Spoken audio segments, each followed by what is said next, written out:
काय रे, आज एकटाच बसलायस? बाकीचे कुठे आहेत? अरे बाबा इकडे बघ, मी बोलतोय. पप्पा पप्पा हो मीच. आज शाळेत नाही? शाळेत अरे हो, सुट्टी आहे नाही का तुम्हाला शाळेला? आज मोदक जरा जास्तच झालेले दिसत आहे. तुला भूक लागले वाटतं.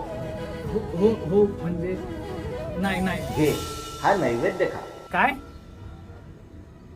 तुमचा नैवेद्य देतो बाप्पा. अरे खा खा, नैवेद्य खा. माझं पोट भरलंय. ठीक आहे. फक्त ते मोदक सोड. बाकी काही नाही, उकडीचे आहेत ना म्हणून. म्हणजे एक खाऊ शकतोस, पण बाकीचे राहू दे मला. हो चालेल. करता दुःख हरता वार्ता विघ्नाची, दुर्वी पूर्वी प्रेम कृपा